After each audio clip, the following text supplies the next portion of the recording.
Corruption की बात हो रही है जमाली साहब के, पुलिस के अंदर अगर थाने से लेके आईजी ऑफिस तक रिश्वत के रेट मुकर्रर है, हर चीज़ का रेट है, छोटे क्राइम से लेके बड़े रेट। क्या क्रिमिनल्स को राहत देने के लिए, डील करने के लिए जो रेट है आजकल क्या भाव है और आपके दौर में क्या रेट चल रहा था? इसका तो कोई वो बाटा रेट तो नहीं हो सकता, ये तो हालात आगे ही जा रही है। हालात वाकयात और इन्फ्लेशन की वजह से हो सकता है बढ़ गया हो, बेचैन की वजह से रेट बढ़ गए हो पुलिस के। हालात वाकयात और क्राइम सिचुएशन और पार्टीज़, कैसी कैसी पार्टियां उसमें इन्वॉल्व है, मुद्दई कौन है, मुलजिम कौन है और किस किस्म का क्राइम है, उस हिसाब से ये चीज़ें डील होती हैं।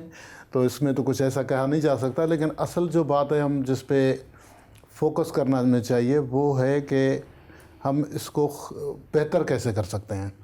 क्योंकि हमें तो पता है, मसाइल का पता है, करप्शन भी है, सिफारिश भी है, सियासी सिफारिश भी है, मुआशरती सिफारिश भी है, दोस्तों यारों के ताल्लुक़दारी से भी सिफारिशें आती हैं, बहुत सारे होते हैं। लेकिन बात यह है कि इसके बावजूद हम इसको बेहतर कैसे कर सकते हैं, हमें उस तरफ भी सोचना चाहिए। उसमें बेहतरी जो होगी वो सबसे पहले तो उसमें जो हमारी हुकूमत है उसको चाहिए कि वो अपना किबला दुरुस्त करे, वो बेहतर करने की नीयत कर लें। उसके बाद बाकी चीज़ें उसी के फॉलो अप में बेहतर होती जाएंगी। लेकिन बदकिस्मती से जब हम देखते हैं कि हुक्मरानी वाले जो हैं वो पुलिस को अपने मकासद के लिए इस्तेमाल करना चाहते हैं, यहाँ तक कि आइन में तब्दीली हो या कानून में तब्दीली हो वो भी अपने नज़रिए के हिसाब से करते हैं।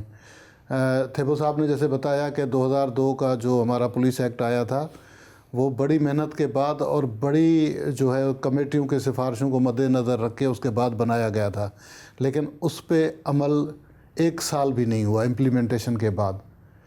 और उसी हुकूमत ने, जनरल मुशर्रफ की हुकूमत थी, उसी ने उसमें ख़राबियाँ पैदा करनी शुरू कर दी। जो पब्लिक सेफ्टी कमीशन का कॉन्सेप्ट था उसको ख़त्म कर दिया, जो इंडिपेंडेंट मेंबर्स को सिलेक्ट करने का था जो कि पुलिस के ऊपर जो है वॉच डॉग का रोल प्ले करेंगे, उसके सिलेक्शन का प्रोसेस को ख़राब किया गया।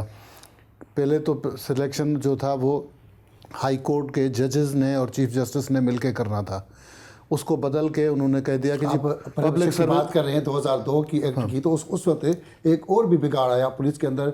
अगर हम बात करें छोटे शहरों में तो वहाँ पे वडेरी की रियासत पुलिस उसके कंट्रोल में, और शहरों में शहरी बाबू एक सेक्टर चलाता रहा। तो उसको भी किस तरह देखेंगे? मेरा ख्याल है वो सिस्टम जिस तरह था ना आज के दौर में उससे ज़्यादा आगे चला गया मतलब सेक्टर से भी कहा नहीं और वडेरी से आगे निकल गए। सेक्टर तो सिर्फ शहरों की हद है, अब हर थाने का एक अलग से निज़ाम बन गया है, जिसको सिंध में तो सिस्टम कहते हैं। तो सिस्टम जो है वो आज सारे थाने पे अलग सिस्टम का इंचार्ज, अलग सिस्टम है, अलग इंचार्ज। मगर एसएचओ कोई बगैर सिस्टम के नहीं लग सकता, बगैर सिस्टम के लग ही नहीं सकता। और एसएचओ बिज़ाते खुद जो है वो मजलूम बना हुआ है थाने में। बहुत सारे एसएचओ तो बड़े ताकतवर हैं, तगड़े हैं, और 10-10 साल को कोई नहीं हटाता। वो उस सिस्टम के बिल्कुल जो है ना वो एक्टिव, बहुत सारे मजलूम भी बेचारे एडिशनल मेंबर साइड पे लगे बैठे हुए हैं, उनको सिस्टम के एक्टिव मेंबर जो हैं सिस्टम के, और वो काम फिर सिस्टम के लिए करते हैं, महकमे के लिए नहीं करते, आवाम के लिए नहीं करते, लोगों के लिए नहीं करते, इंसाफ के लिए नहीं करते।